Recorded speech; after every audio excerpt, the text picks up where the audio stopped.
Hawaii Sports Radio Network on 95.1 FM and AM 760 presents Wake Up in the Den with Ku'ule Agbayani.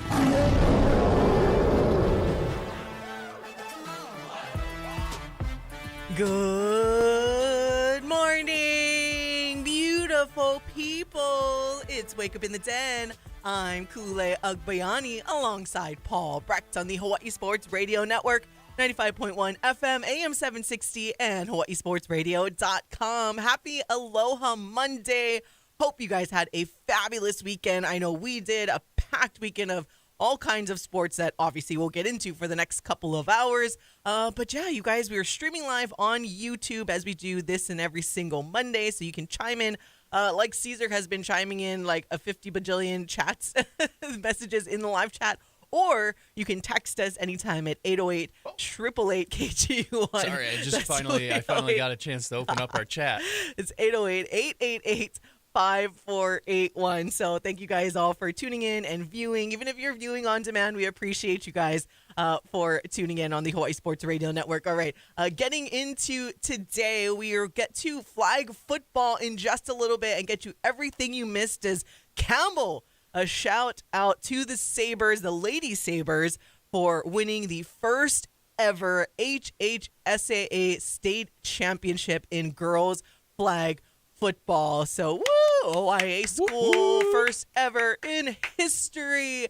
So shout out to the Lady Sabers. Again, we will get to all the details that you may have missed from that game in just a little bit. Also, we'll get to a lot of UH softball as they capped off their senior night on Saturday. And fortunately, season's not POW. Normally, this is such a weird feeling, and it's probably why there weren't as many emotions as there usually is on a senior night for UH softball, because their season will continue in the Big West Conference tournament. But we'll recap senior night and maybe from the games on Saturday that you may have missed. But officially, Hawaii able to cap off a Big West season of never getting swept and winning majority of their series against Big West opponents. So a shout out to head coach Bob Coolen. Again, coached his final set of games in Rainbow Wahine Softball Stadium, but it is not POW yet. We will also get into a little bit of Kentucky Derby chat because that also happened over the weekend. Some UH football news. There's been a bunch of commits and signees that came through from Friday and over the weekend, and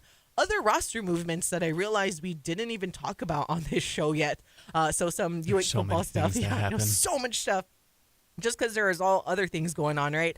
And whatever else may happen. So again, you guys can chime in on the live chat or text us if you guys want to talk about anything in particular. But I'm actually kind of surprised because we will also get into some NBA as the next round for Paul's team happens today. And I was like, he walked in and no kidding, I anticipated Paul to wear at least some kind of New York Knicks thing, but I was actually kind of surprised. I'm like, Paul has his Ithaca Bombers t-shirt on today and not no New York Knicks stuff. This was purposeful because it feels like, I know it is. Feels like every single time I wear a Knicks shirt, especially for a YouTube show on a day that they have a game, I do not have the statistics to back this up, feels like they lose. And I already feel like we're on the back foot going up against the Celtics. So the last thing that I need to do, if I can impact this series in any way, which clearly I am by wearing my college whiteout shirt, that is what I'm going to do. Because I did consider it. It's washed. It's hanging in the closet. Actually, both of them are. The Knicks shirts that I frequent. I also have a few jerseys and whatnot, But yes, it was on my mind. I thought about it fully, and I was like, I can't be the jinx. So if they win today, it is because I did this, just so you know. Totally. It is simply 100%. That is the only reason. Well, now you got me worried because I am wearing my Kurt Neusterer shirt because it is no, volleyball week. This is only with the New York Knicks. You'll notice I'll always wear the Jets stuff. I'll wear Ithaca stuff. It is only with the New York Knicks. Even the Yankees, I'll wear stuff, though I've worn less and less of their stuff over the past year just because they're frustrating me. Anyway. Yeah, big game. I hope I'm not jinxing the men's volleyball team now. They are en route. They left yesterday. We'll talk about a little bit more men's volleyball as the week goes along. They will face Penn State in the quarterfinals. So we'll hear from Coach Charlie Wade probably on tomorrow's show and stuff from everything that they left. But there's a lot to get into today. So again, let's get right into it with girls flag football again, making her story that Campbell beats Lelehua for the first ever HHSAA Girls State Flag Football Championship. And the championship lives with the OIA forever. The first ever. So once again, shout out and congratulations in a what we talked about last week, defense wins championship. It was a 6-0 battle, the second shutout for Campbell on back-to-back nights. They had shut out Mindilani in the semifinal, but just one touchdown scored by Maya Gonzalez, and that's all you need. Lockdown defense. Now, also need to note, though, that on the Lelehua side, their quarterback in Callie Moniz Kealoha, she was actually hospitalized earlier that day with the flu. So I did notice that she got taken out, I think, in the third quarter, kind of middle of the third quarter, and she was like having a hard time breathing and everything. And then when I read the piece on Scoring Live, her dad and Lelehua head coach Brian Moniz said that she was hospitalized, and I'm like, wow, that's interesting. That I can't believe she was hospitalized for that. And then she was out most of the game. Maddie Powell came in as quarterback for her. And Maddie Powell has been a phenomenal athlete. We've seen her play multiple games, but by that final game of the season on Saturday, she looked really banged up at that quarterback position. I was watching the game on Spectrum, and it seemed like every time the play was over, she was coming off of the field, she was kind of like, I guess, limping a little bit and squinting. So hats off to a lot of these phenomenal young athletes and what they did for this state tournament. A lot of the games were just so interesting, and I know they gained a lot of fans. But again, Maya Gonzalez, she was not only the queen of the night, but it's kind of her version of being the prom queen, because if you guys didn't see our Instagram, she actually missed her senior prom that was on Saturday night, and she is actually the only senior starter for Campbell. So I'm sure there were other seniors on that team, and no knock on any of the seniors that chose to go to their prom. But for Maya Gonzalez, again, she's their quarterback. She's one of their best players. She's the only senior starter. For her to make that decision to commit to her team, and then seeing the end result of winning the championship. I'm getting chicken skin just thinking about it. Because trust me, as someone who, there was a lot, I think I told you guys before that I don't even have a senior portrait in my senior yearbook. And I'm like, it really, you are going to remember this moment and winning the first ever state championship in girls flag football more than you would probably remember anything that happened at senior prom. So even if they didn't win, I still think this would have been the best decision. Wouldn't knock her either way if she chose to go to prom. That must have been difficult. But man, she showed up for her team. Again, that was a pass play too originally, and she didn't see anything and ran it in for the touchdown, the only touchdown of the ball game. And hats off to Campbell. Shout out to our listener and our viewer that is a Campbell grad. He's the one that chimes in from Idaho, so I'm sure he's happy. And I kind of joked with you guys that finished the job. Tackle football season, I kind of unofficially jinxed us and said, oh yeah, Jaren Keave Sagapolutele, Campbell's gonna win their first ever state championship in football. So I wasn't wrong. It was just delayed a little bit. Never wrong, just early.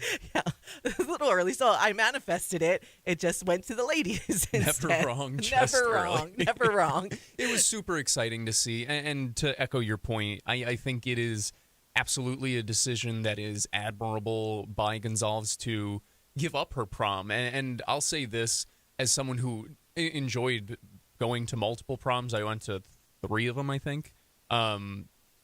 They're cool. They're a lot of fun. It's nice to dance. It's nice to be with your team or with your classmates and whatever. But you can also get an invite after you leave high school sometimes. Or you can also get experiences like that in junior prom or whatever it may be. A state championship is a once-in-a-lifetime moment. She is the one that scored the game-winning touchdown. She is the one, this was also a decision to have her teammates' backs and whatever, understanding that it was important to come and play, because going to your backup quarterback in the state championship game, we've seen what that has done before. So I just, it's very, very admirable. I'm sure it was a really difficult decision, and I am sure her teammates are very, very thankful that she made her way out to play, because it was a very exciting game, very, very fun, and a great conclusion to what has been a phenomenal inaugural season of girls flag football here in Hawaii. Though I have to say, what they play 4 games in 4 days, right, to win this championship. So it really was a gauntlet. Of an impressive feat, nonetheless. I tell you what, I know who is very happy that she chose to play is her head coach in Will Naboa. So Michael Lescaro was out doing phenomenally, covering girls flag football like this entire season, and especially obviously for the state tournament. So Michael had a chance to catch up with Will Naboa, and this is what he had to say following that win. Right, Coach Will, first ever state championship. Your guys' program, your guys' team was the one to be the first ever. How does that mean? What does that mean to you? I mean, for these girls, it means everything, because I know the work they put in and day out, the long nights, giving up stuff, sacrifice. I mean, for goodness sakes, she had to sacrifice her senior prom for this. So there's no one more well-deserving than this honor and title. And again, nobody can take this away from them.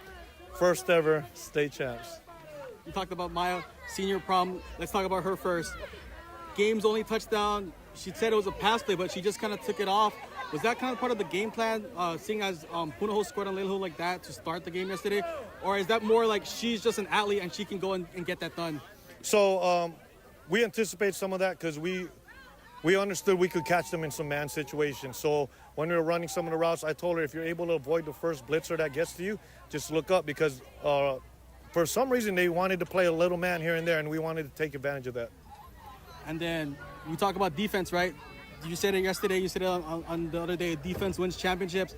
Back-to-back shutouts in the semifinals and the state championship. 6 total on the year. Talk about that. Again, I can't say any more good things about our defense. It's not where we just stay stationary or basic zone. I mean, we have so many plays on defense just as much on offense. And the way they're able to adjust on the fly, I think that's what separates our team versus anybody else. We're able to adjust. The girls are able to communicate. And like I say all the time, me as a coach, I'm a player's coach. I'm not a megaphone, I'm a telephone. So I'm never just going to tell you everything. I want your feedback, and that's what we did. This is a team and collaborative effort. It's not just top down. I truly believe, again, at the end of the day, I'm always been a player's coach. I always appreciate and want their feedback, because at the end of the day, no matter how many X's and O's I give them, I always tell them, you girls got to go out on the field and play, and this is your game. Have fun doing it. You mentioned collaborative approach. These tournaments, 4 straight days back-to-back, it's hard. The battle of attrition, players going down, kind of benefited you guys, but your team deep together. You guys established that, where you guys are not just riding one player, and that seems to be the way you guys are setting the standard, the bar right now. Can I talk about that? So we do have a deep team. I know it's always, next girl up if somebody goes down. But for me, it was about load management. I know early on in the state playoff run, everyone's like, I hear the crowd, like, Coach, why do we have the 2s in? And it's like the start of the third quarter, because at the end of the day, I know everyone wants to play, but it's my job to make sure we do load management and keep our, our horses fresh for the game, and that's what we did. Last question, you mentioned this is just the start, right? You guys are standard. You guys are building something here at Elbow Beach. Any message you want to say to the community, the team, the fans, anybody that wants to be part of this? So I'm going to tell you right now, all you young girls out there, just know that anything is possible. These girls just showed you, and this is only the beginning. This is going to be your opportunity to go to college for free, play in the Olympics, maybe even possibly go pro one day when it comes to fruition. But at the end of the day, just know you ladies can do anything. Don't let anyone tell you otherwise. You ladies are just as good as any boys out there playing sports. Remember that. Dream big. Go get it. Yeah, remember that. Go get it, ladies. That was Campbell girls flag football head coach Will Naboa. I love that, like how he ended it with that and just encouraging all the ladies. And it reminds me, and you guys know the story of like what my dad used to tell me when I was a kid. It's like, you can do anything that the boys can do. It's not going to be easy, but you can do it. So shout out to Coach Will. Easy, everybody Exactly. would do it. Everyone would try to do it. I also want to give a shout out to Lala Moore. I mean, that girl was a beast on defense. She just had Callie Moniz, Aloha, Maddie Powell, and all of Lelehua just under pressure game high 9 flag pulls and 2 pass deflections. I mean, she was just so solid. She was actually the tournament's most outstanding player. Now, Maya Gonzalez got like the Spectrum Impact player, but Lala being recognized by the state tournament as the most outstanding player. And she was just, again, she was just phenomenal, just a menace on defense to help with Campbell. And via Scoring Live, this was interesting to talk about their defense a little bit more. This is Stacey Kaneshiro again, Scoring Live, writing this in his recap. The closest the Mules got to the end zone was the 4-yard line to start the second quarter, only to turn over the ball on downs. All of Lelehua's series ended on downs, punts, and 3 interceptions, 2 by Janelyn Sotelo, who finished the tourney with 7 picks, including 1 on Lelehua's final offensive play of the game. Woo! Talk about that defensive effort by Campbell to win the first ever state championship in girls flag football here in Hawaii. Defense wins championships, Koo, and Campbell quite literally showed that. Really, really awesome run, and an awesome season for Lelehua as well. I don't want that to fall by the wayside either, where both of these teams had unbelievable, I'll call them upsets because they were unseeded teams beating seeded teams. You know, it was a really awesome run for both of them. It was an awesome tournament to see. All the teams should be very, very proud of the effort that they put in. But at the end of the day, it's that defense, baby. That defense wins championships. A really, really great performance by the Sabres. And now they have something that nobody can ever take away from them. They are the first ever state champions in Hawaii history in girls flag football. That's cool. So cool. So cool and so awesome. And I also want to make note, too, just want to give our Michael Liscaro another shout out. If you guys saw, and I mentioned this before, but got to give him a little bit more of his flowers. If you guys saw that board that gets used and the stickers that were there, that's designed by our very own Michael Liscaro. So a shout out, Michael, for getting that board designed, and HHSAA asked to print it out for the board and do the whole sticker thing like you see in tournament. So again, a shout out to Campbell, the first ever girls flag football state champs here in Hawaii after beating Lelehua 6-0. All right, we got to take a break, so we'll be right back on the Hawaii Sports Radio Network.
Back to more Wake Up in the Den with Ku'ulei Agbayani on the Hawaii Sports Radio Network, 95.1 FM and AM 760.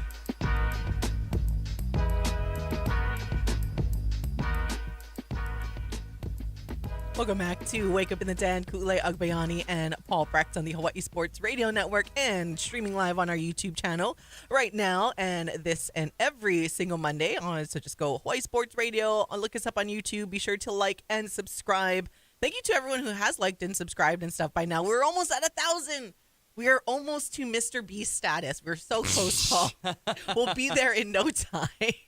Yeah, just you wait. Just you wait. We'll be there. No, appreciate everybody who always likes, comments, subscribes, interacts with any of our videos. I know it seems like such a little thing, but it does go such a long way on our YouTube channel to helping other beautiful people find our content, and it helps have more fun conversations like it seems our friends Felipe and Caesar are having in the chat right now. You guys are going off. We'll get to those coming up a little later in the show, but I want to make sure we get to some UH softball conversation as the Rainbow Wahine celebrated senior night over the weekend, or senior evening, I guess you can say, and getting not one, but 2 wins, sweeping the doubleheader on Saturday again to close out the regular season, and Bob Coolen's final home game. So coached his last inside Rainbow Wahine softball stadium, and shout out to Bob Coolen again. Game 1 of the doubleheader, 7-4 in favor of Hawaii, and then 4-3.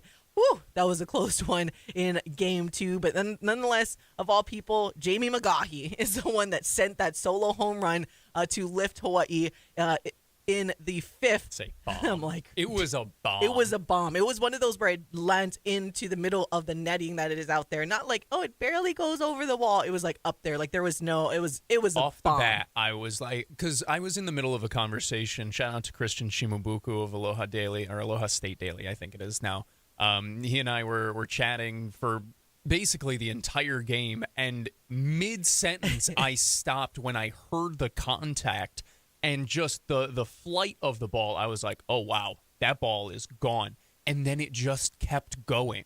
A really awesome moment and a really awesome Saturday for a lot of people, you know, not just 5 seniors, but also celebrating Bob Coolen, who also had his family out this weekend. So a really fun Saturday to be out, and it was free for a bunch of people. So there were a ton of fans out there too. Yeah, so final home games for Bob Coolen and 5 seniors in Chloe Borges, Addison Kostrencic, I'm getting better at that, Isabella Martinez, Alyssa Nakagawa, and Liliana Thomas. But it's pretty cool because Paul actually had a chance, well, Paul and Christian had a chance to catch up with Nanci Coolen, the wife of Bob Coolen. And it was such a cool chat that you guys had. And of course, naturally, we want to share it with you guys. So this is what Nanci Coolen had to say following her husband's final set of home games in Rainbow Wahine Stadium.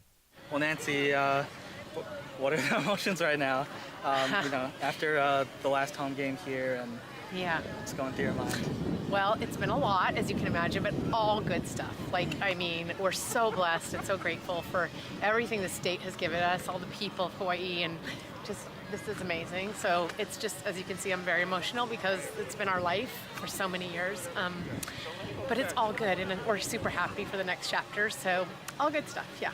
Mm-hmm. Seeing little Cold run around the field, yeah. Does it remind you of when Bo was a little kid? 100%, yes, yes. Except that I don't have to stress so much about is he going to get hit with a ball and stuff, because his dad's here to watch him, and his mom and aunties and everybody. But yes, the little blonde hair running around with a helmet on and stealing each other's gloves and bats and all that is great. But he's also brought such a calm to Bob, so that's fun too, that he sees the whole picture and knows what's next and all that. So it's a great gift. Yeah. Mm-hmm.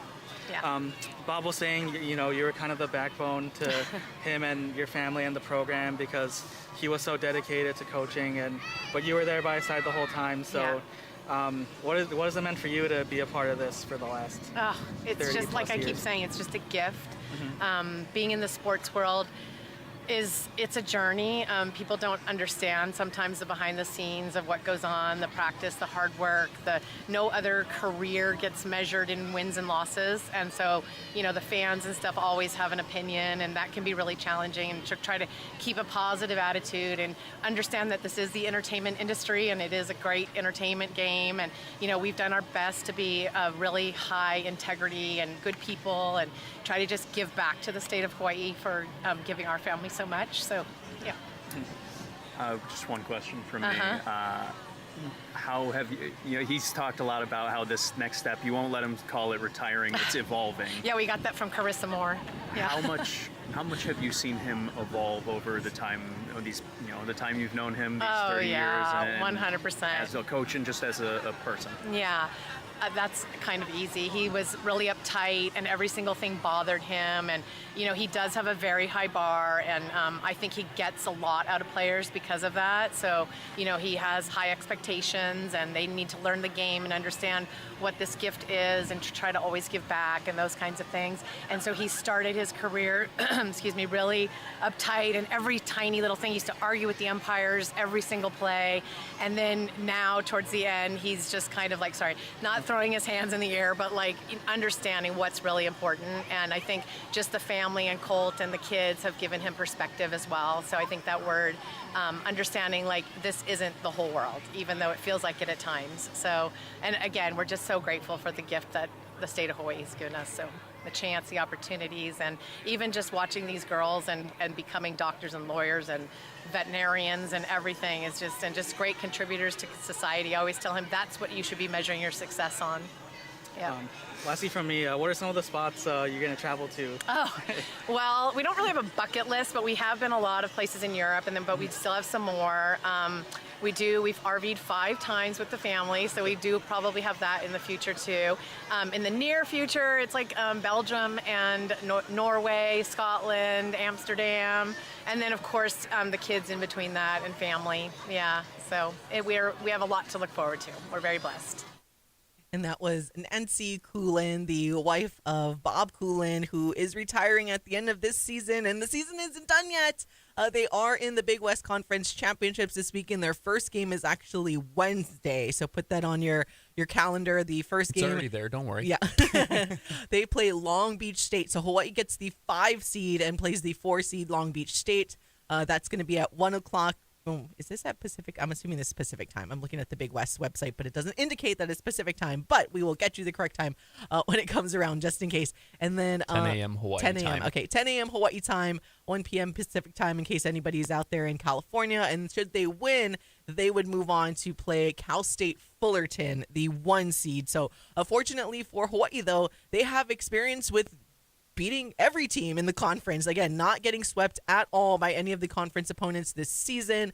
So wishing them all the best. But going back to Nanci's interview, though, it's so cute about saying he used to be uptight and throwing his hands up, yelling at the umpires. And I remember Bob Coolen saying that last week, is that, the umpires are going to miss me and they don't have anyone. Oh, no, he said the umps would tell him that, like, we don't have anyone to keep us on our toes anymore. So that was really cute. And he almost got tossed Friday, we thought. Yeah. We thought he was going to try and get tossed Rich on Hill Bob got Coolen tossed night. It must have been something in the air in Manoa, you got these so coaches. So Bob Coolen almost gets tossed Friday. Rich Hill does get tossed on Saturday. And but that's the evolution of Bob Coolen now, is that younger Bob gets tossed right there. Older Bob, he was able to just roll his eyes and walk away. Probably still throw his hands up and be like, all right, I won't say anything further. We were all complaining plenty for him. So don't worry. We got your back, Coach Bob. But it was neat, full circle moment that the final year that he has, and like his grandson was out there. We made mention of that on Friday. Attempted to throw out the first pitch on Bob Coolen night, but he was already restless, as kind of 1-year-olds are. But it was similar to how Bob Coolen was in the past with his own son when Bob Coolen first started coaching here, and seeing his son run around. And Nanci kind of mentioned that as well, kind of that full circle moment. So that was really cool and excited for the future. But again, I mean, I'm going to chicken skin again. How storybook would that be if what Bob has been fighting for years about a postseason tournament, like if they can win it all as he's retiring, whew, my goodness, that would be like the like epitome of storybook ending, and it would mean that their season would still not be Powell, and it would just keep going. It's like, man, can't get rid of this guy. He's want to keep coaching, like go and go and go, which is really exciting. It would be really, really awesome. And I'm just, in general, I'm excited that they have a chance to kind of like, and I don't know, we won't hear from Bella Martinez today, but, she talked about it. She is really excited that this wasn't it, that there's one more plane ride with her best friends, that there's one more trip to the hotels, there's one more time at least to play on the field with her best friends. And I have to imagine Coach Coolen is feeling a similar way, maybe not with his best friends per se, but in a way, these are like his kids, right? That's kind of what when you're a coach or a head coach for this long especially, he's got 36 generations of different classes of kids. It's cool to see. It's fun that they continue on. And hopefully we get to talk about some extra more. Yeah, and on Friday, there were a lot of alumni in there, including Coach Rose, the Mililani softball head coach. She was out there. She's a former player as well. So a lot of people, even Coach D. So we had, who is the assistant coach right now, and a texter texting in, Kool-Aid, there was a story in Star Advertiser that Coach D had interviewed with a committee that is tasked with the application process with Coolen's replacement. I thought it was the new AD job to hire the next coach. Do you have any info about this? I don't have a ton of detailed info, but I do know that Coach D is definitely somebody that the softball community wants to fill in that role after Bob Coolen. I know she's a very, very popular candidate, and I don't really have inclination about this in terms of the process moving forward. I do think it should be, because we're close to hiring a new AD. I think the new AD should be the one to hire the next softball head coach, because again, this is a prestigious and important program to the community here in Hawaii, and I think we've seen the growth as we've seen in a lot of women's sports, but softball has taken off in popularity, or continues to actually. So having a competitive softball program year in and year out is very, very important to the University of Hawaii, and just all the players and the talent that we have out here. I know, and that's part of the reason why Coach D is one of the popular choices. Again, when I speak to those that are more in tuned with the softball/baseball landscape here, I haven't heard one person say they were thinking of somebody else. They want Coach D, and obviously they have this committee to put together. But I do think it should be left to the new AD, because anytime you're going to hire a brand new head coach, I think you'd want the AD to have the say. Yeah. Like I know Lois has given contract extensions, also chose not to renew beach volleyball, and I think that's fine and dandy for an acting athletics director. But hiring a head coach for any of the programs, I think that decision should lie with the new AD, especially since we're hopefully no more than 2 months away from that position being filled. I'm hoping we are about 6 weeks away. Yeah. Or less. That would be ideal. Will that happen? Probably not. That's probably really, really pushing it. But I can't say I disagree with you in terms of that. But also, I will say I think Coach D would be awesome. I think that's a good way to continue on with continuity, and not only with continuity, but with people who know the program, but people who are passionate about the program, people who know the landscape here in Hawaii already. I think that'll be important as well. And even if it's just a holdover and, almost like an interim tag for a year, I think that could be a real good, hey, prove it. And knowing Coach D, could definitely prove it. She's going to prove it. I have no doubt, thinking that she would definitely get a lot of support. And by support, I mean a lot of dollars that will be funneled and given to the UH softball team. Exactly. So again, Coach D, the associate head coach right now for UH softball, and seems to be at least the fan and community favorite. I don't have any details about how the actual process is going, but I will try to get some for you since you texted in about it. So thank you for letting me know about that Star Advertiser article. All right, going to take a break and we'll be right back. Going to switch it up a little bit and sorry, I'm just chuckling because I'm like, give Paul the floor, or I don't know how it's going to be, but we'll chat some NBA playoffs when we come back on the Hawaii Sports Radio Network.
Back to more Wake Up in the Den with Ku'ule Agbayani on the Hawaii Sports Radio Network, 95.1 FM and AM 760.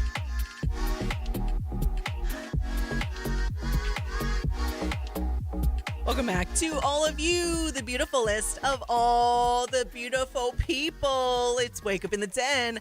I'm Ku'ule Agbayani, right across of Paul Brecht on the Hawaii Sports Radio Network, 95.1 FM, AM 760, hawaiisportsradio.com, and streaming live today, right now, and this and every single Monday on our YouTube channel. So shout out to everyone tuning in and chiming in, and Caesar and Felipe going at it. Well, not going at it in a bad way, but just going back and forth in the live chat.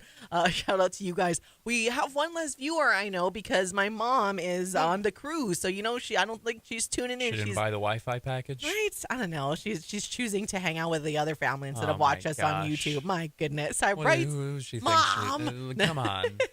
Doesn't she know she can't get... Oh, wait. Yes, she can. And so can all you beautiful people. Yeah. You guys can always get this on demand, too, afterwards, you know? Wouldn't put it past her that hopefully I'm sure she'll tune back she'll in. tune in afterwards. But they're all having a blast. I'm just like, even as we speak, like during commercial break, they're like sending stuff on the WhatsApp of the family trip. And, man, they just had to plan it. Like, well, I did, of course, but it came 3 weeks too early than when I could actually go. And I'm like, guys, you guys know I can't travel until June, July. Come on now. Right? Unbelievable. The family just never learns. It's okay. They planned it that way. They knew. They wanted to make it look. They give off the impression that they were going to invite you, but they really wanted to leave you behind. You know? Totally. So mean. No, just kidding. All right. Getting back to the sports. All right. The conference semifinals of the NBA playoffs are all set. So on the West, you got the Thunder and Nuggets, and the T-Wolves and Warriors. And then on the East, you got the Cavs and Pacers, and the Knicks and Celtics. So fortunately, the two guys for Hawaii Sports Radio, their teams are in it. Again, Michael being a Pacers fan, Paul being a Knicks fan. When you take a look at the futures market, the Oklahoma City Thunder, still the favorite and the shortest odds to win it all at plus 140. I mean, at this point, until they approve otherwise, they're going to continue to be the favorite. So at plus 140, the Celtics at plus 195. Sorry, Paul. The Cavs at plus 625. Sorry, Michael. And then there's a significant drop off to the T-Wolves at 14-1, and then the Warriors at 22-1. The longest shot actually to win the NBA Finals, because they have to go through the Boston Celtics, is the New York Knicks with the longest shot at 55-1. So you're saying there's so you're saying there's a chance, and you should put a little sprinkle there on the New York Knicks. Our sprinkle's already in. Don't worry. To make it in there, Paul. But no, like taking a look at these matchups, obviously, if there is any indication to how most of the first round of the NBA playoffs have gone, they've been very entertaining. With the exception, of course, of the swoops by the number one seeds from both sides. But other than that, I think it's been very fun. And as you guys know, like this is when I kind of tune into the NBA playoffs. One, because there's less sports for us to keep up with here. And two, I just love the level of basketball that gets played when it comes playoff time, because teams actually play defense. And it becomes anyone's game. But we'll do your series, though, Paul, in this chat. And how much you're looking for. Unfortunately, we didn't get a studio divided, but nonetheless, we might still. Who knows? This is going to be a big one, though, and I haven't. So my natural instinct, and this is only because I haven't seen. I've only seen highlights of the Knicks games for the playoffs, and obviously I've watched a majority of the Boston Celtics games in this playoff because they were playing the Magic. And I'm sorry, Paul. My initial gut is saying that the Celtics are they are just such a complete team and they are so good. But again, you have watched the New York Knicks. So what is your basketball mind? What does your basketball mind say about how this series will go? So let me start off with this. The Celtics, you're right. In my opinion, they have built the perfect team of today's NBA. They have 5 players in their starting lineup who are all capable three-point shooters or better, 2 big wings. They have a really strong defender at the point who's about 6'5", right? An MVP candidate, a 7'3" guy who can shoot 30-footers and also post up. a bench who has multiplicity in different areas and just every way, shape, and form. There's a reason that they are the defending champions. There is a reason that there's a reason their odds are what they are. Coot, do you know how many 3-pointers per game they averaged this past regular season? And not 3-point makes, 3-point attempts this past year. Any guesses? No guess. 48. 48 per game. Okay. Whoa. So let me take us a little further, because I talk about math problems sometimes when it comes to basketball, and this is what the biggest issue for the Knicks versus the Celtics have been this year, is that in every single game that they have played, the threes are just astronomically in favor of Boston. They're in 4 matchups during the regular season. The Celtics never took less than the 76th percentile worth of 3-point attempts. The Knicks during that time never crossed the 50th percentile mark. The Celtics 3 times marked the 80th percentile or better in 3-point attempts and 3-point shooting. Now, also, Jason Tatum, really good player. I don't know if you've heard of him. Guy knows how to play basketball pretty well. He killed the Knicks during the regular season, especially on pull-up threes. Now, pull-up threes are pretty difficult for most people in the world. I guess unless your name is Steph Curry. Pretty much. I said people, though. He's an alien. Tatum destroyed the Knicks this past season in their 4 matchups when he pulled up from 3. During the rest of the year, he shot 33% on pull-up threes. He was not that versus the Knicks. It was up a lot more. I don't have the exact number, so I don't want to give it to you and give you the wrong number, but it was 33% overall, not against the Knicks on pull-up threes. So all of this to say, the Knicks need to change who they are going into this series if they want to have a chance, because the Celtics create a math issue in every single series that you play, and that's what the Magic actually did very, very well in the first round, is they limited Boston from 3 a lot, and it still didn't matter all that much. Now, the Knicks, I will say, have a little bit more top-end talent than Orlando does. Orlando has a bit more depth, but Orlando's like top 3, 4, 5 guys, I would probably take the Knicks over them. The Celtics, I just said it before, though, are a perfectly built basketball team with a really good head coach. This is going to be as difficult a series as the Knicks have had ever under Tom Thibodeau, and this is honestly make or break for Tom Thibodeau's job in some ways, where I think we're going to see if the Knicks can truly compete for a championship under this coach. And that's not even saying that they need to win this series, but that's me saying that they can't get smoked, because that's what the Celtics did to them during the regular season, and that's what the Cavs did for the most part. That's what the Thunder did. The Lakers did it to them a couple of times. The Warriors, like these teams who you feel are legitimate championship contenders, except for the Lakers. Those are the teams who put the bang thing on them. Can the Knicks answer the bell? Can they push this series to 6 games, 7 games? Can they upset the Celtics? That's the question that I have to see if Tom Thibodeau is the guy that can push them over the edge, or is their ceiling with him a second-round exit? And my hope, I love Tom Thibodeau, so I hope that they can show that they're competitive and they just need to build the depth of the bench. My fan brain says Knicks in 7. My analyst, my basketball brain says Celtics in probably 5, maybe 6. Ooh. See, I was thinking Celtics in 5, and it's funny because Felipe Hernandez actually chiming in on the live chat saying, "Hey, Paul, all you have to say is Knicks in 5." Again, that's the fandom brain. I'm sure Paul would love Knicks in 5. Well, fandom brain actually is saying Knicks in 6. Oh, Knicks in 6, not 7. Knicks in 6. Okay, Knicks absolutely. There's that ring to it. That's why Knicks in 6. Well, Knicks in 6, and that means we'd win it at home in the Garden. And oh my God, if you gave me the chance to see the Knicks beat Boston in the Garden, MSG is the Garden, Boston fans, it would be just otherworldly. That would be a fun YouTube show. We would probably have to do a special one if the Knicks were to beat the Celtics. It would almost feel like the NBA Finals if they can get past this. I'll go live incredibly on built Twitter. Boston. I'll like open a Twitter Spaces. Maybe on like our YouTube or Right. our Instagram Live, like I'm running through the streets of Honolulu shirtless, just you know. All right, on that note, got to take a break. When we come back, we'll close out our number one with some UH news, actually. And a lot of our men's volleyball players, as we mentioned, they are en route. They left yesterday for the send-off. Shout out to everyone that saw the men's volleyball team off to Ohio.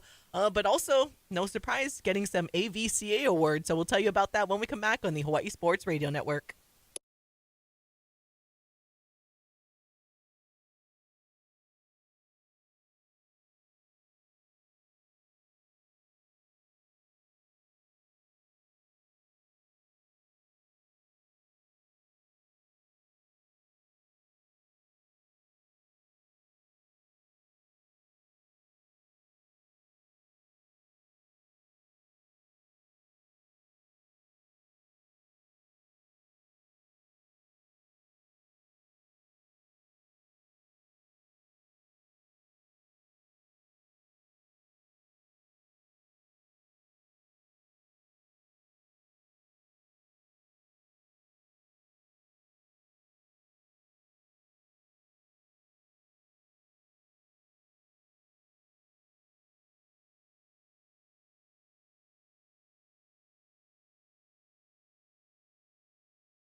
Back to more Wake Up in the Den with Ku'ule Agbayani on the Hawaii Sports Radio Network, 95.1 FM and AM 760. It's Wake Up in the Den, Ku'ule Agbayani and Paul Brecht on the Hawaii Sports Radio Network and streaming live on our YouTube channel. Shout out to our regular listener on YouTube.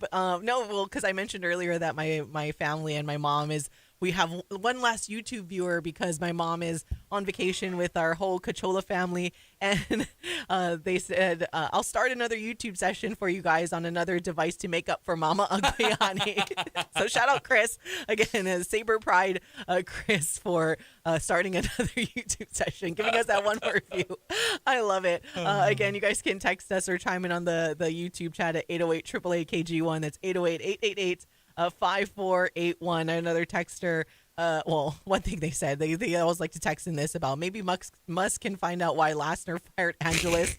Maybe somebody can find out, but they also said Celtics in 7. So that's fair. So the funny thing is, once again, me legitimately talking as like an analyst and somebody who thinks about basketball, Celtics in 7 would be awesome for me as a Knicks fan, because I think that would show exactly what I just said about seeing them compete. There was so much this season that they didn't compete that I think I'm just like, I don't know, I am like a hit dog over and over again type of thing. They're going to come out, they're going to win today, and then I'm going to be insufferable for the rest of the until they play again. So just wait. Watch the switch up of the confidence as soon as they win one singular game. We got him. Never a doubt. Literally never a doubt. All right. I want to make sure we mention this. This just getting released today. The AVCA All-American players that got selected. And again, I'm wearing my Kurt Diesel shirt. I was kind of, because it's kind of this men's volleyball week and also women's water polo, shout out water polo, men's volleyball leaving yesterday for Ohio. I was like, all right, I'm going to wear a Kurt or Eleu shirt, and I couldn't choose which one. So I just, in my closet, whichever one I saw first. So that was the decision, that I saw Fair Kurt's enough. shirt first. That's where I seen. But both Kurt and Eleu getting honorable mention for ABCA All-American. Christian Tatrisky getting second team. And no surprise, on the first team, setter Tread Rosenthal and then outside hitter Adrian Rohr. Again, no surprise there. It kind of looks exactly right. Wishing, again, our guy Eleu maybe a little further up there, but still, when it's All-American, Paul was mentioning this during the break, as much as we love Eleu, but when you're looking at All-American status, I mean, honorable mention as a libero that's some accolade right there. Yeah, I mean, this is a little bit different than the Big West honorable Or it mention. felt like he was snubbed. Right. This one is like, I didn't watch every single libero in the nation this year, so I don't know, I guess, if there were two better than Eleu. I guess theoretically that makes sense that there could be. I don't think there's any way. I have to go look at the full teams to see if there are liberos just in general. There is one. So there's one libero that did make the first second team. And it is Riley Jacob from, second team. Yeah, sorry, you're right. Second team, Riley Jacob from Pepperdine. And that's the only libero that made either first or second team. None on the first team, but at least one on the second team. But I don't understand that. Yeah, is libero that...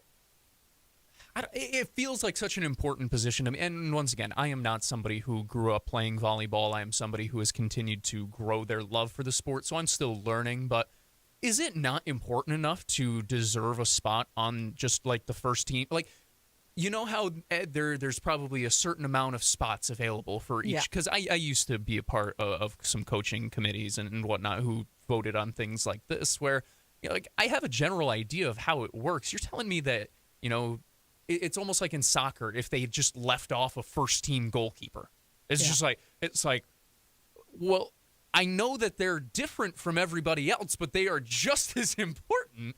And it feels like there should just be a spot, because even then, like, in now this sense, in my mind, Eleu really is a second team All-American. And that Jacob Riley guy, he's the first team All-American libero. Like, that's the way that I think about it. So it's weird. I don't know. Either way, great recognition, amongst the best in the country, and really, really deserved recognition for all of the guys. I'm glad Kurt got some too, because I know he struggled with some confidence early on in the year. It felt and like sickness. Like he knew how good the guys in the program were, and he always was like, you know, just thankful that the coaches are still believing in me and whatever. And it came back to pay off tenfold later in the season, because he has played like an All-American middle blocker throughout the second half, especially of the Big West season, and throughout the Big West tournament. And that's a big reason why you see them as the number 2 seed going into the NCAA tournament. Yeah, and rounding out this chat real quick. So Hawaii getting 2 players on the first team. Also, no surprise, Long Beach State getting 2 players on the first team in Moni Nikolov and Skylar Varga landing on the first team. And also, no surprise, Hilaire Heno from UC Irvine on there. And UCLA gets 3 players actually on the first team. Going to be awesome when Hawaii upsets them. Just kidding, to go on to the NCAA championship. Anyways, got to take a break. We didn't get to a, I guess, around the rumor mill, as it deals with some Mountain West / Big West basketball question mark. But we got to take a break. So we'll be right back on the Hawaii Sports Radio Network.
Up in the Den with Ku'ulei Agbayani on the Hawaii Sports Radio Network, 95.1 FM and AM 760.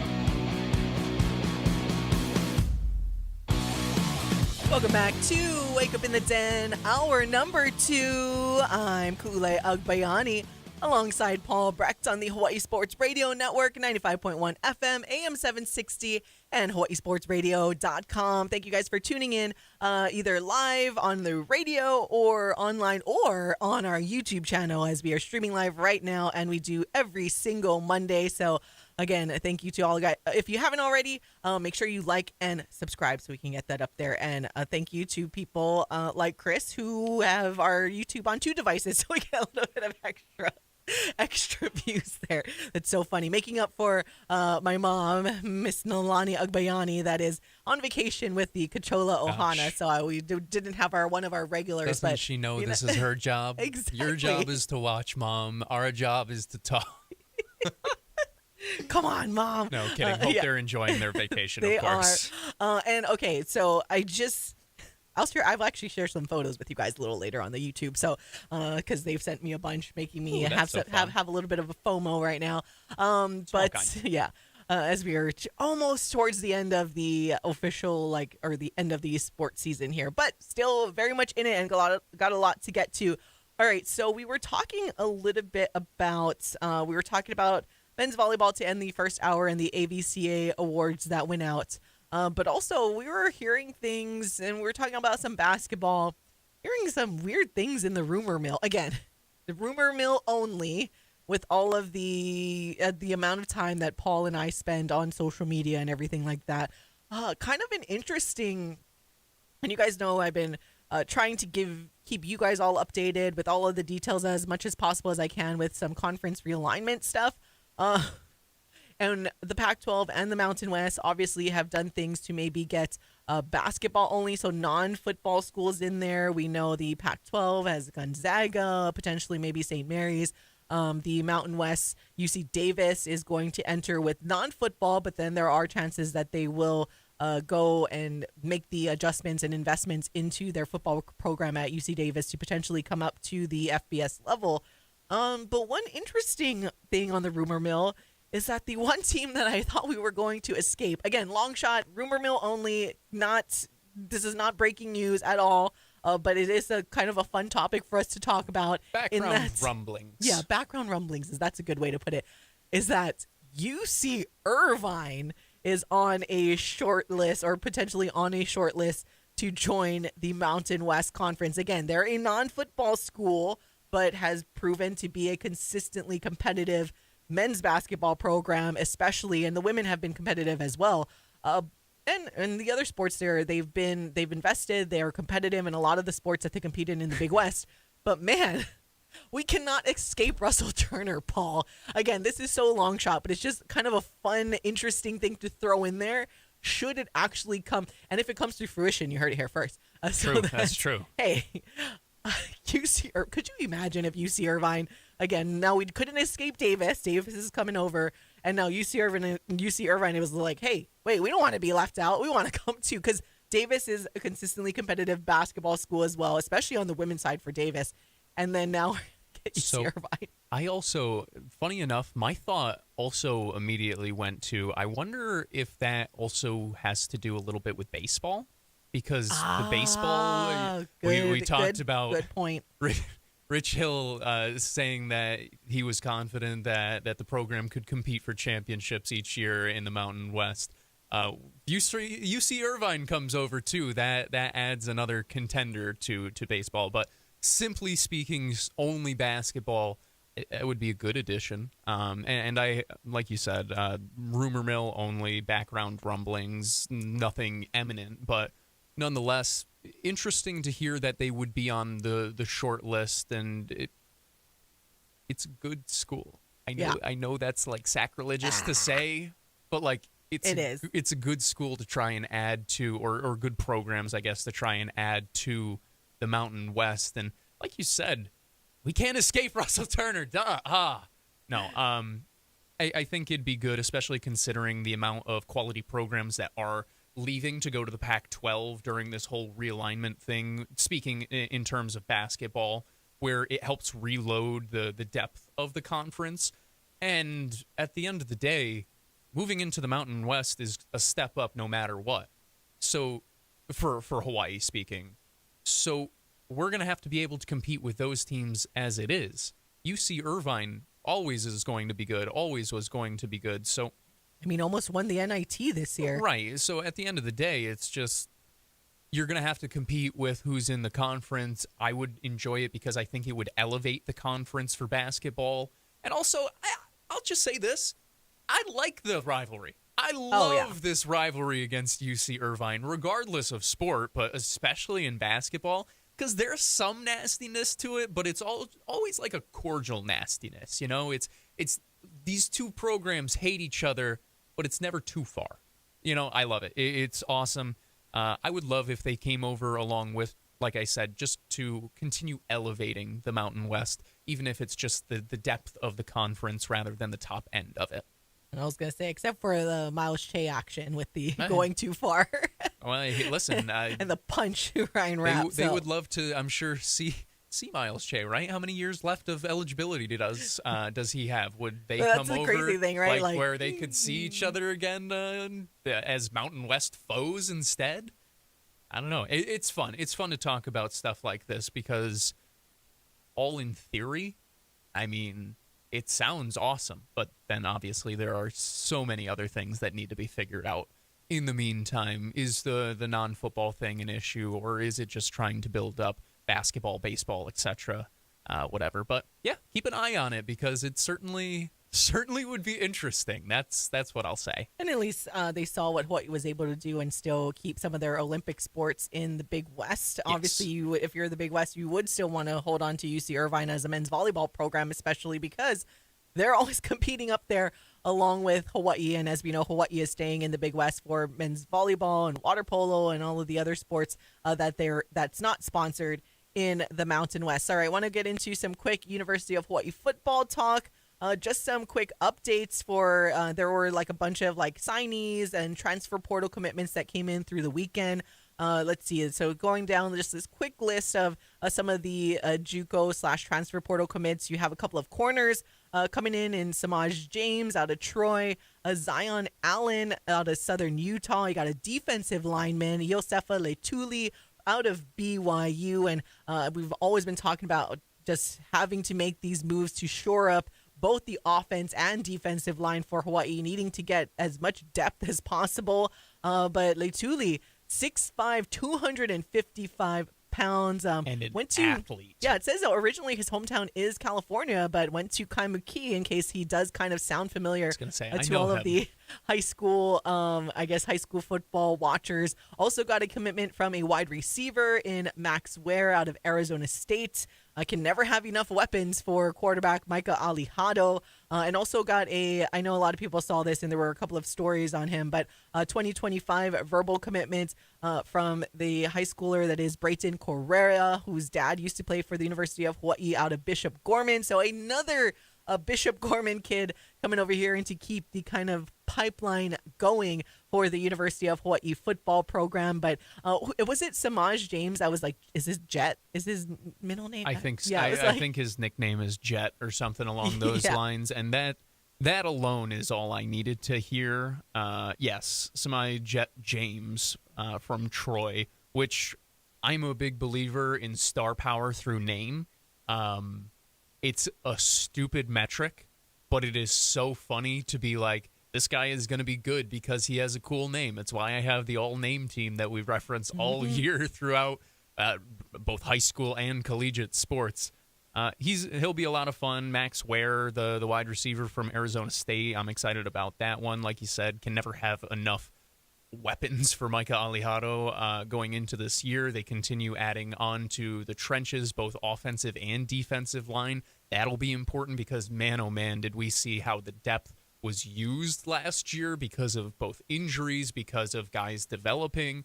And Letuli, I'm excited about because if I remember correctly, he was a quarterback in high school, right? I could have swore he played some quarterback in high school. And either way, he goes to college as an athlete, 6'5", 255, and he moves well. We'll say that. I'm excited to see him work with, coaches like Coach Pu'u Robinson, like the sun god, and just see a little bit more about what the development can be. But a good job by the Bows continuing to add more talent via the portal in this session. And, it's all about upgrades. They're trying to compete. They're trying to get back to a bowl game next year. And I'll say this early. What's today? Cinco de Mayo? 5-5? I think that the Bows win 7 to 8 games this year. Without looking at the schedule right now and remembering it fully, it feels like a 7 to 8 win team. I think Micah Alihado will help. I think you're going to see a lot from this offense, and I'm excited what year 2 under Dennis Thurman is going to look like. So that's a really, really early prediction from me, but the vibes got me feeling a 7 to 8 win. We're back in the bowl, and, we're flirting with a Mountain West championship game bid late in the season, and I think that's all we can really ask for from this program at this point, to see progress from them. Yeah, getting that positive vibes. And as we mentioned, a couple of corners coming in via the transfer portal. And like we mentioned, with the departure of Sibo Brown, all best wishes to him. He's now at Virginia, so a pretty solid program that he ended up there. One transfer out that we didn't really talk about very much, but I know there was a lot of chatter on social media, and wide receiver Dekel Crowdis. I know that's one that kind of hurt a lot of fans simply because he had left. He was in the transfer portal, came back, and then left again. So that is just kind of, again, I don't want to dwell on it too much, but that something like that is a little bothersome, at least for me personally. Like, again, I don't fault kids that want to transfer or make that decision. It's just the world that we live in. But like, to transfer, come back, and then transfer again is kind of, and then I know like a lot of, or I know one fan, I guess, had contributed from an NIL standpoint only to see them leave. And again, this is kind of the issue that we deal with, and hopefully it kind of gets situated sometime soon where players can't just come and collect their money and leave. I mean, there's obviously lawsuits going on right now with some of the bigger programs and big time money, but that one was kind of tough. Like, if you're going to leave, like, we wish you all the best, but like, don't do the back and forth thing. It's just like, did he use the same graphic from the first time that he entered the portal? I don't know. Like, because that's what I thought. It looks like the exact same graphic. I'll have to go back and check. But if that's the case, that's what leaves like the bitter taste in my mouth, is like, you don't even have the ability to write out a new statement and be like, hey, I after deep thought and reflection, spring, whatever, like, give a little bit more reasoning for the people who did support you, who wanted to come back. It is definitely a little frustrating for some people, I'm sure. But nonetheless, you see, this is the world of college sports now. Hawaii, they didn't dwell. They brought in other talent as quickly as they could. Another guy as recently as this past week in the wide receiver room. So you can't just be like, oh, no, we're losing a quality, because I don't want that to get twisted either. Yeah. Dekel Crowdis is a quality football 100%, player. 100%, yeah. You can't just dwell on losing quality football players. You have to be ready to fill their spots. And to Hawaii's coaching staff's credit, they did that very, very quickly, and they've done a good job of that all throughout this offseason. Yeah, and I'll say one last thing about this before we take our break and move on. Probably the most annoying thing for me about Dekel Crowdis, because I'm someone who has born and raised, instilled with very, very good manners, and I probably say please and thank you like ad nauseum for every single little thing. Like, when I go to Subway and they ask me like everything, I'm like, can I get a turkey, please? And this is the vegetables, please, and please and thank you all the time. And Dekel Crowdis, I can say this since he's not on the team and likely not coming back, that our Michael Iscaro, very, very awesome photographer, hard worker, and as someone who is a photographer myself, knows how what the skill it takes to be a good one, and then the time it takes to go through photos and all of that stuff. Dekel had asked via our Instagram for photos of himself that Michael took, and we'll give our photos to a lot of these athletes that ask, because it's our pleasure to shoot and have these sports photography stuff that we do. And Michael sent it, and Dekel did not say thank you. The signs were always there. Just got to say thank you, man. Like, don't. This is Hawaii, especially. You got to have some manners.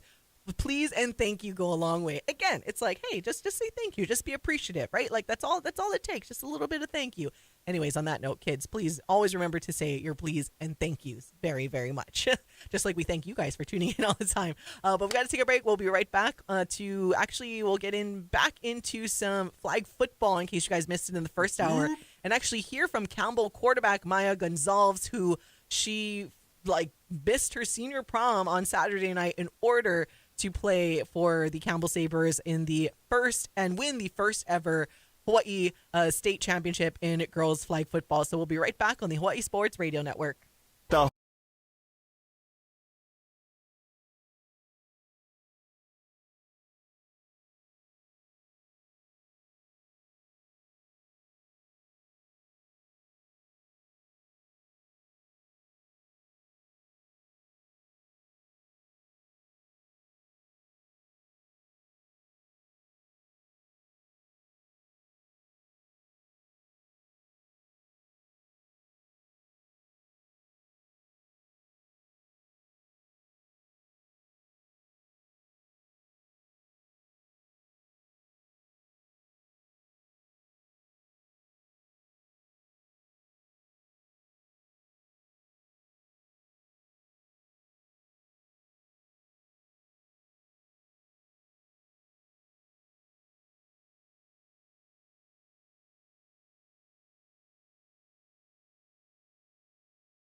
Wake Up in the Den with Ku'ulei Agbayani on the Hawaii Sports Radio Network, 95.1 FM and AM 760. It's Wake Up in the Den, Ku'ulei Agbayani and Paul Brecht on the Hawaii Sports Radio Network, 95.1 FM, AM 760, HawaiiSportsRadio.com, and streaming live on our YouTube right now and every single Monday that you guys can tune in.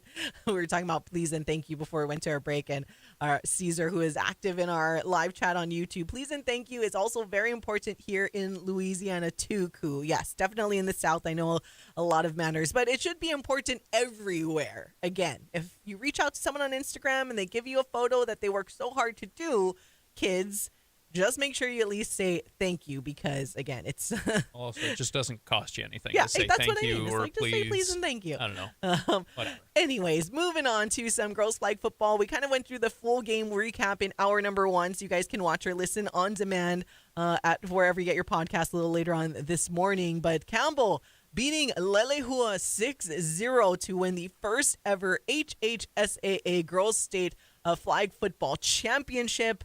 Again, shout out to the Lady Sabers for being able to do that in a huge defensive battle. And Lelehua, for their part, had a very strong season. Both teams unseeded, and obviously both OIA squads making it into the first ever championship game.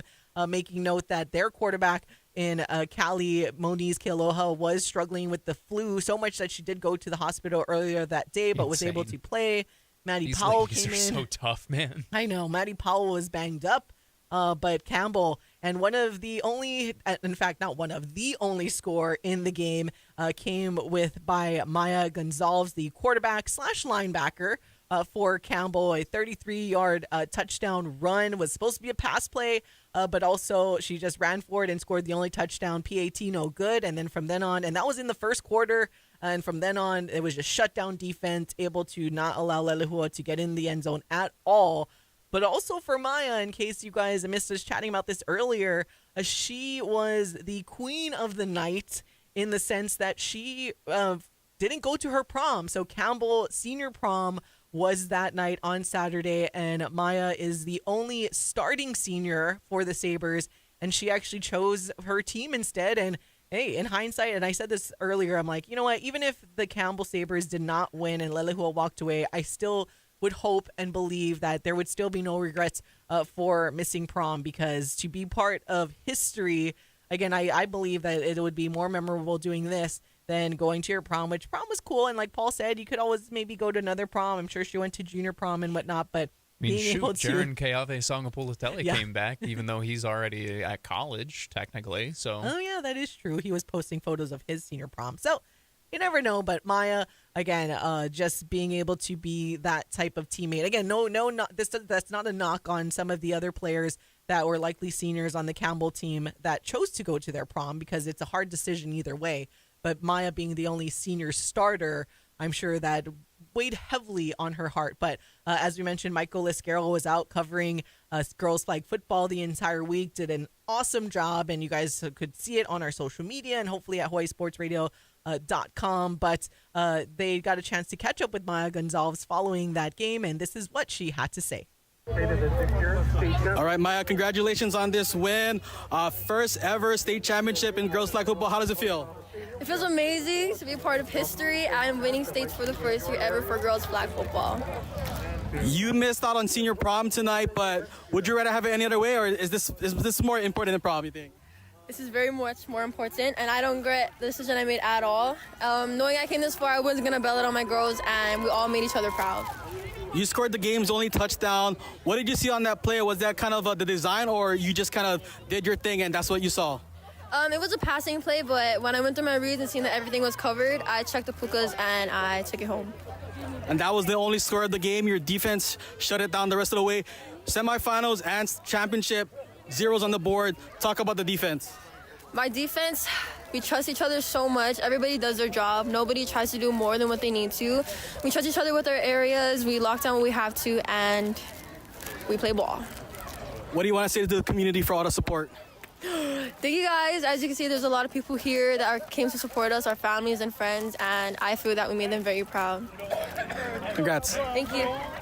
And again, that was Maya Gonzalez, the quarterback / linebacker, technically, for the Campbell Sabers flag football team. That's like a lot of these ladies in the game, and that's why it says a lot for them to have to play like these back-to-back games to get into the championship game and then to win it, because 4 games in 4 days. Because it's not like they play only on one side of the football. Pretty much all their starters are playing on both sides, on offense and defense. So you're just like exerting your body for an hour, just go.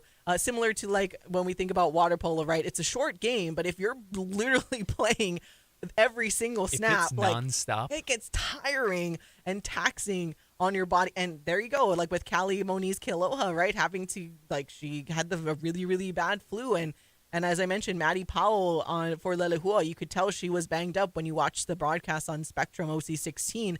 But just huge shout out. And again, once again, shout out to Campbell, first ever HHSAA girls flag football state champs. And for Maya Gonzalez to forego her senior prom. And I mean, I don't even remember that much from my senior prom, to be honest.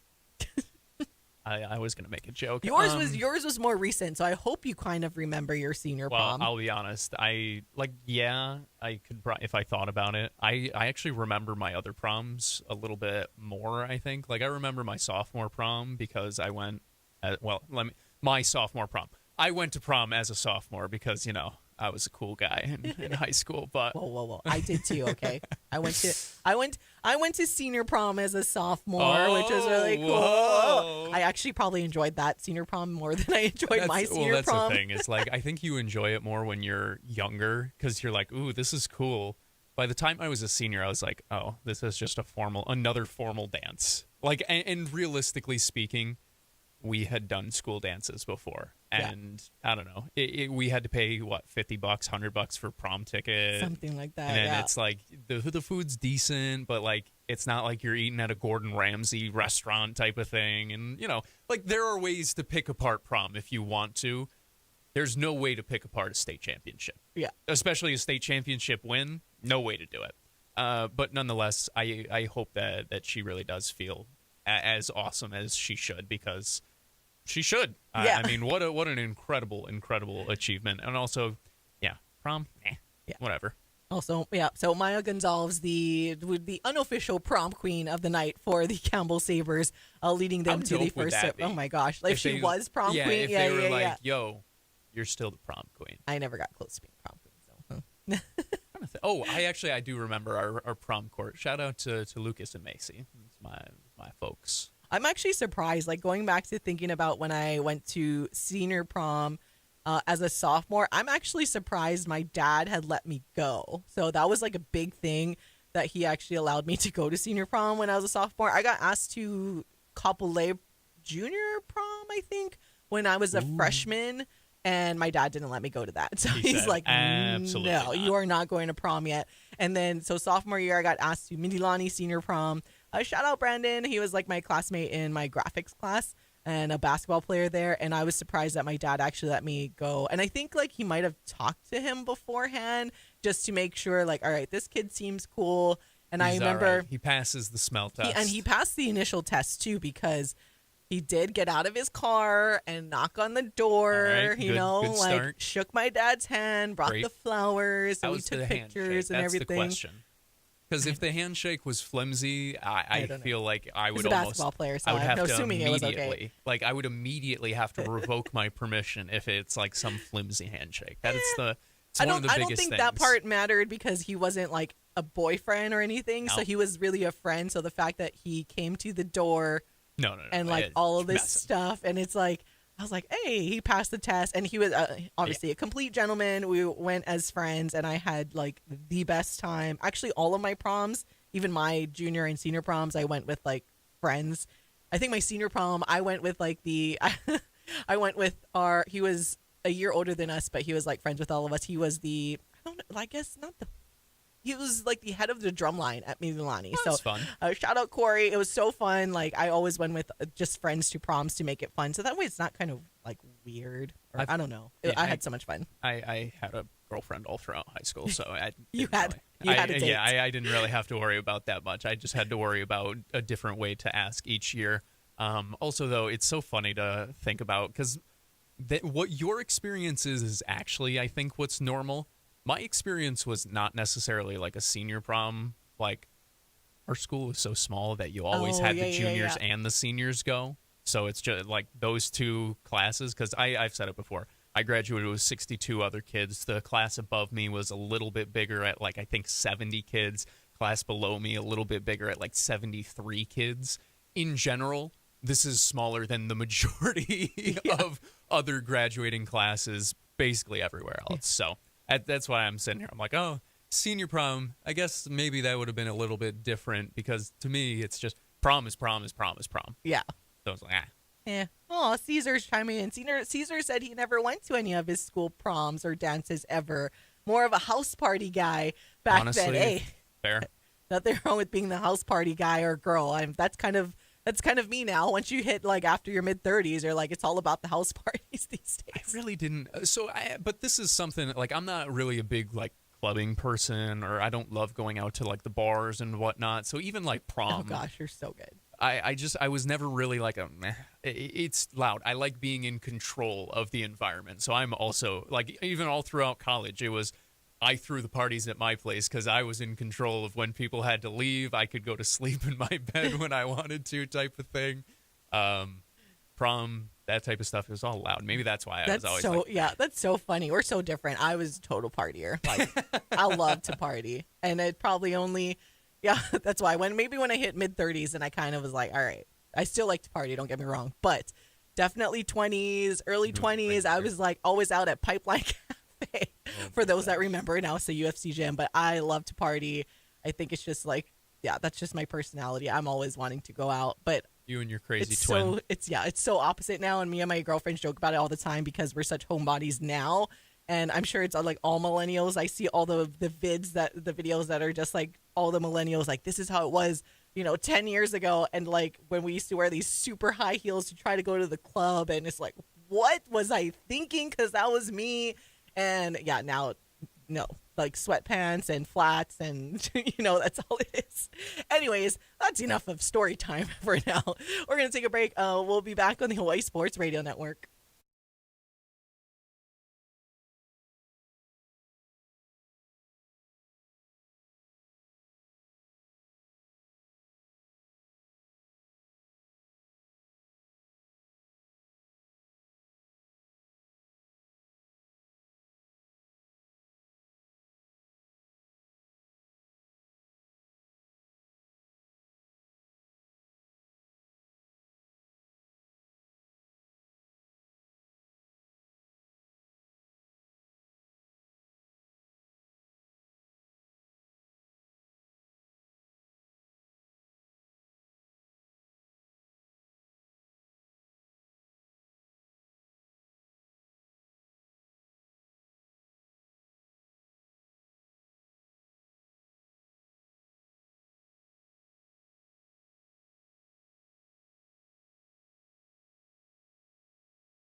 Wake Up in the Den with Ku'ulei Agbayani on the Hawaii Sports Radio Network, 95.1 FM and AM 760.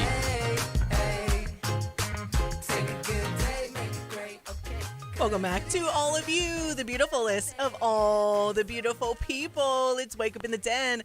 Ku'ulei Agbayani and Paul Brecht on the Hawaii Sports Radio Network. Thank you guys for tuning in this and every weekday morning from 8 to 10 on 95.1 FM, AM 760, HawaiiSportsRadio.com, or tuning in on our live YouTube stream this and every single Monday. Maybe in the summertime, since it starts to slow down a little, maybe we might have sprinkle in a few more YouTube shows throughout the week, because we know it'll just be some fun chatter when it's the summertime comes, and you'll get more random prom stories and stuff that we kind of just heard. We've got plenty of stories, and plenty of goofy stories that you beautiful people have not even come close to hearing quite yet. So yeah, that's what the summer is for. I'm curious how many of those I may have to pull out while you're out and about in the world while Michael and I are hanging out, but we'll see. Yeah, I go on a river cruise in like maybe a month and a half, while my family, though, if I can share this with people on YouTube, I think you can see the photo. Yeah, like my family, they're sending me all these photos and making me jealous as they are on their family trip in Alaska. They brought a Kachola Ohana banner just so they could take all these photos. So they are like, oh, and then let's see, and then here's them on the boat in the WhatsApp, and so cute, making me all jealous and stuff. And there's some other videos of them like dancing and everything like that. My mom, obviously, and how I mentioned earlier, like I like to party. I get it from that side of the family for sure. My mom, they were like at dinner, and there's music playing, and then she's the one like standing up from the dinner table dancing and stuff like that. So they're a fun time. But it definitely, when I was joking about being someone that likes to party, I get it from that side of the family. Joking about liking to party. Who's telling joking? the story about liking to party? Who's joking here? Not you. I definitely get it from the Cachola side because that is we're a fun little bunch. My dad likes to have fun too, but I don't think his family is necessarily like the ones that are gonna like get up and stand on tables and get up on stage. Fair. That's definitely my mom's side, so that's kind of I think where I get it from. Anywho's, I digress. Getting back to some University of Hawaii softball. As we mentioned, it was the senior weekend, and Hawaii saying farewell to a few seniors. And, of course, it was the last home head coaching opportunity for Bob Coolen over the weekend. And there was Bob Coolen night on Friday as to not take away from senior night that happened on Saturday. But it didn't have the same exact type of emotions that we usually get from UH softball senior nights because the season still continues. The Rainbow Wahine back in action this Wednesday to face Long Beach State in the first round of the Big West Conference tournament. However, Paul and Christian did get a chance to catch up with a couple of the seniors following that game. So I want to let you hear from them. We'll actually start off with one of the local girls, one of two local girls that were seniors on this team. We'll hear from Mid-Pac alum Alyssa Nakagawa and what she had to say following Saturday's game.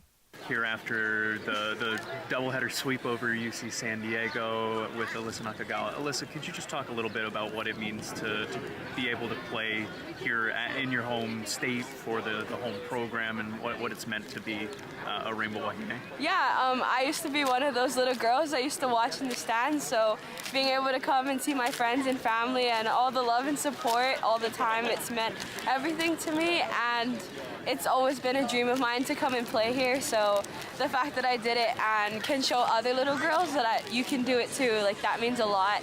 Also just being able to represent my home, my family, and my community means a lot to me too. And this is my dream university, and I'm really happy to get this education.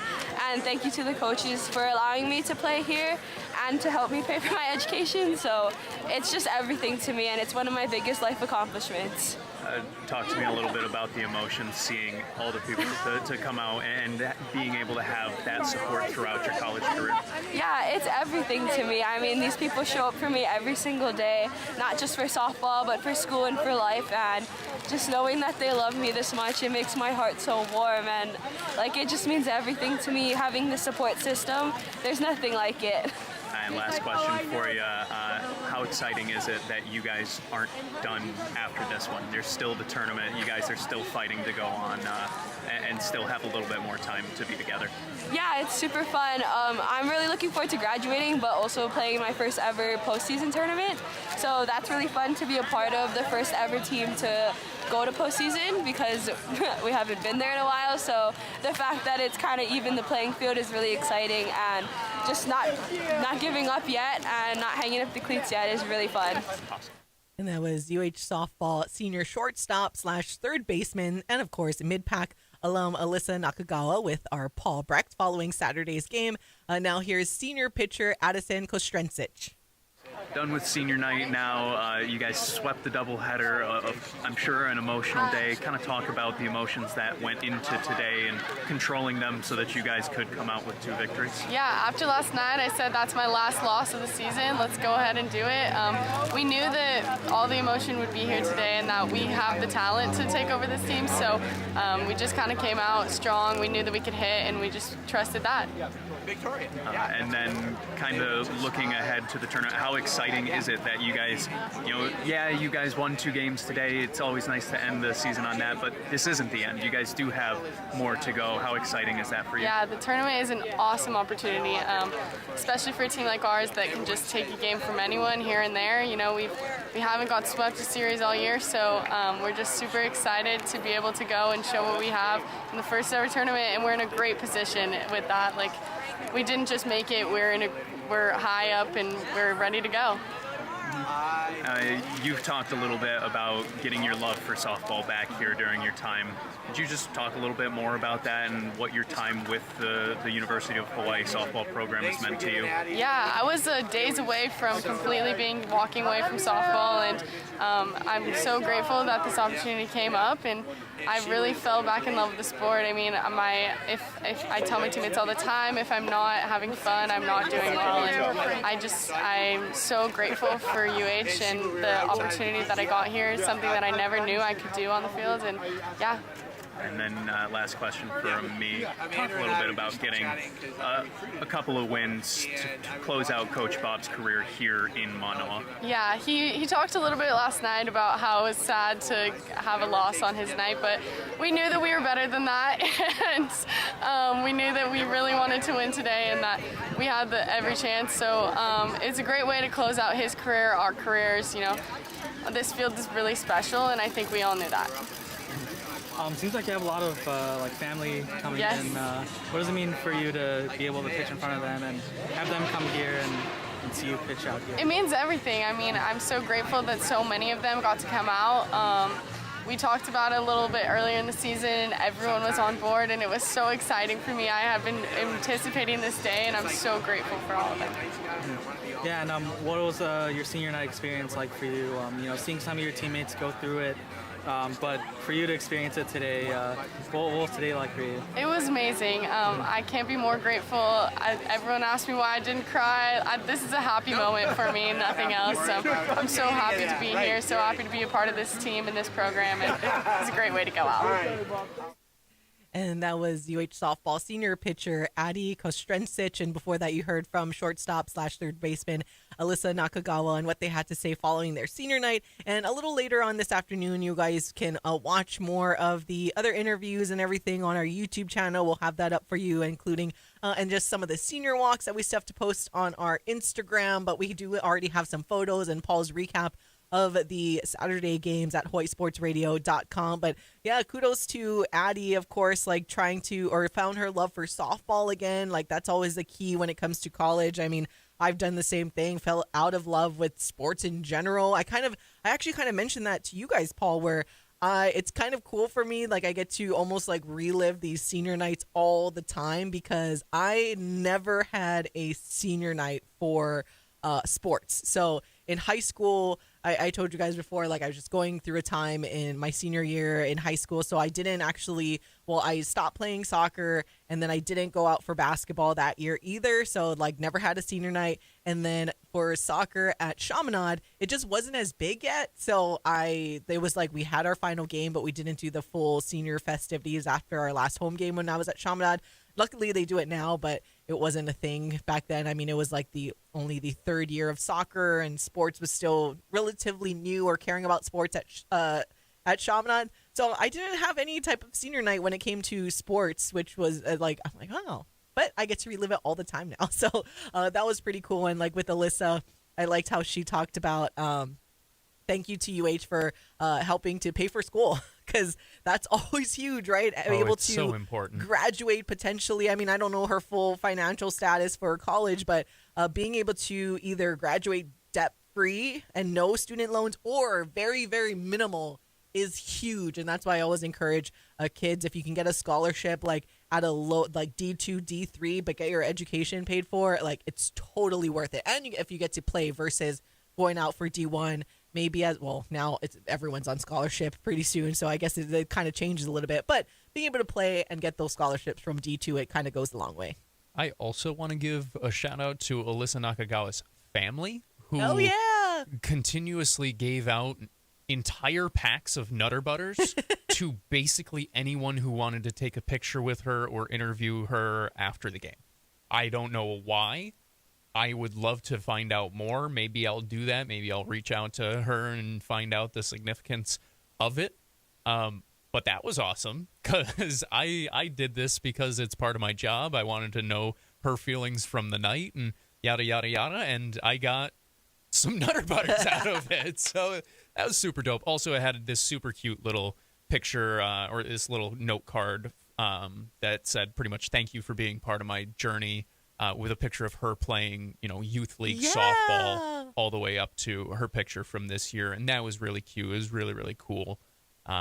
That's what my favorite part of senior night is. It's a very emotional time. It's a big moment, not just for the players, but for the families, because there is so much time, effort, money, blood, sweat, tears, whatever it may be, that goes into making sure that these student athletes can be as successful as they can be. And a lot of those people don't often get the recognition and whatnot. So That's why I also like senior night, is all of them also kind of get to celebrate the culmination of the journey for them. Yeah, and again, Addie saying that it was a happy time, not too many tears. She wasn't emotional, sad, I like the way about she it. said it. Yeah, and also I always go back to, though, it's like their season's not over, so I kind of have the it different. feels a little different. Maybe that is part of it too. It's like, well, we still continue. It's the last home game, obviously, that there is some emotion that can come with that, but they play on again in a couple of days. So this Wednesday, they already play in the Big West Conference tournament. As the 5 seed, Hawaii will play Long Beach State, 10 a.m. Hawaii time, that you can watch on ESPN Plus. Should they win, they would move on to play the 1 seed in Cal State Fullerton. It is double elimination, so if they lose either game, they would still get another opportunity. But we were talking about it in the first hour that, oh man, the storybook moment that it would be, should Hawaii be able to win the Big West tournament. Bob Coolen has been fighting for a postseason tournament in the Big West forever, and if they were able to win this, oh my goodness, it would just like cap off like all the emotion. Chicken skin type My of moment. goodness, it would just be incredible for the team. But again, shout out to the 5 Rainbow Wahine seniors: Chloe Borges, Addison Kostrencic, Isabella Martinez, Alyssa Nakagawa, and Liliana Thomas, and of course head coach Bob Coolen for this incredible weekend. Hawaii taking the series 2-1. And wish them all the best coming up this week in the postseason. All right, we got to take a quick break. We'll be right back to close things out here on the Hawaii Sports Radio Network. Here's the dream.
Wake up in the den with Ku'ulei Agbayani on the Hawaii Sports Radio Network, 95.1 FM and AM 760.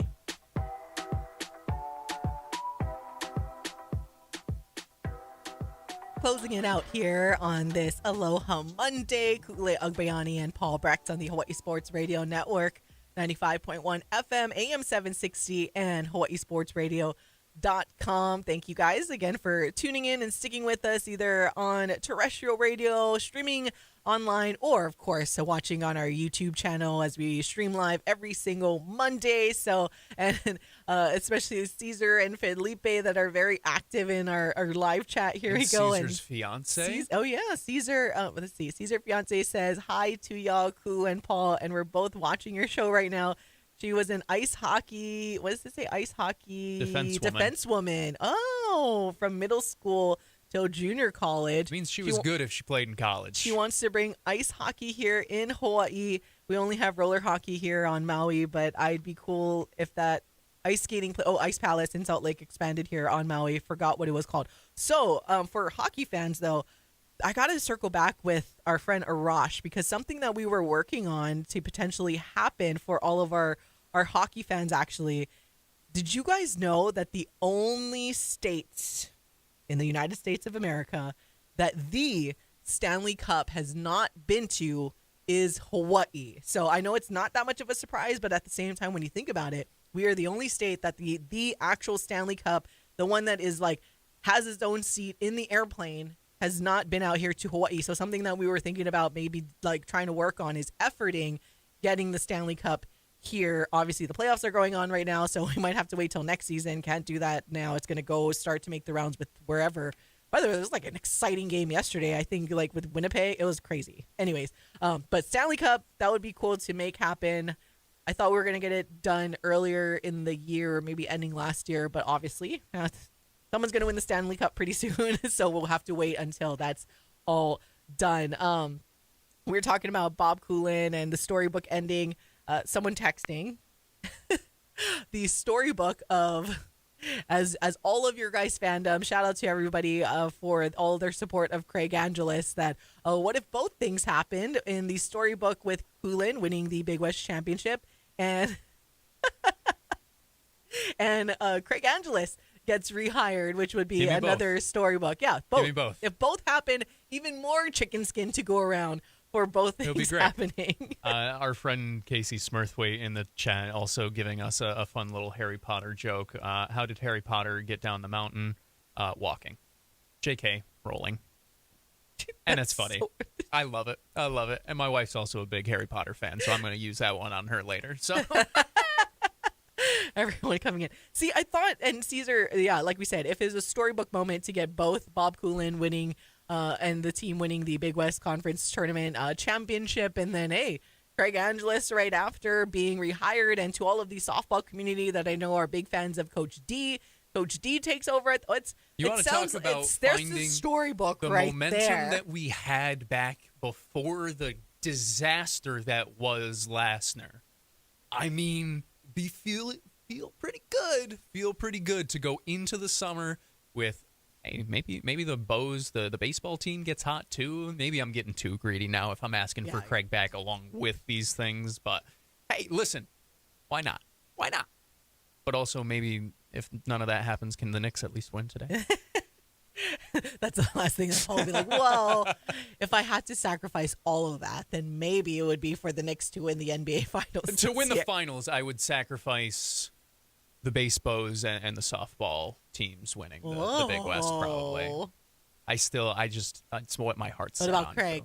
No, you'll notice that was That's it. I left that one out. That one I can't let go until it's dead. Till that dream is dead, I will not let go of that one. Oh, I love Casey saying, why stop there? National championship. Hey, we'd feel like we won the national championship if Craig got rehired. So we're just saying that. I mean, shoot. If we're talking storybook, why not? Why not? Just let's ask for it all. Give me a shoot for the moon and you'll land amongst the stars. What other corny sayings can I get into this before the end?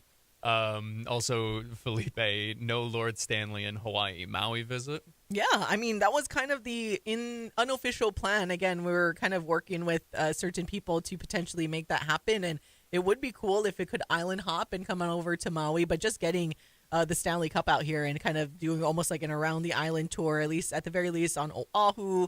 And hopefully we can make it happen afterwards too. But obviously I'm not paying as much attention to the Stanley Cup Finals because the Penguins didn't make it. But the games have been very exciting. Playoff hockey.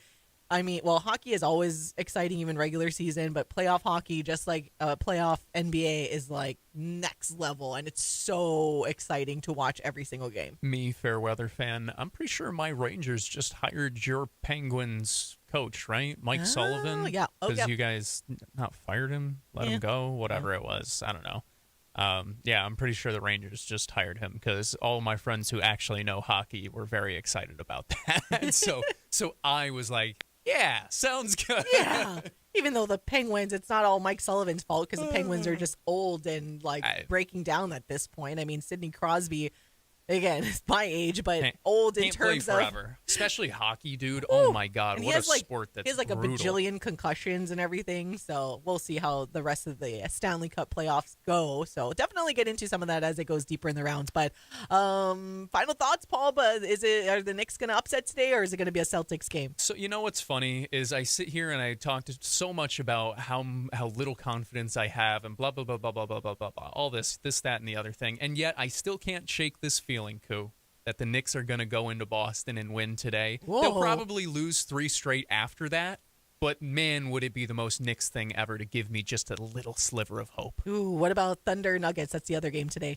Thunder probably taking that one. All right, well, there you have it. We'll talk about it tomorrow. But for now, we got to go. For Paul Brecht, I'm Ku'ulea Agbayani. Mahalo for listening and watching. Bye. Home of the Los Angeles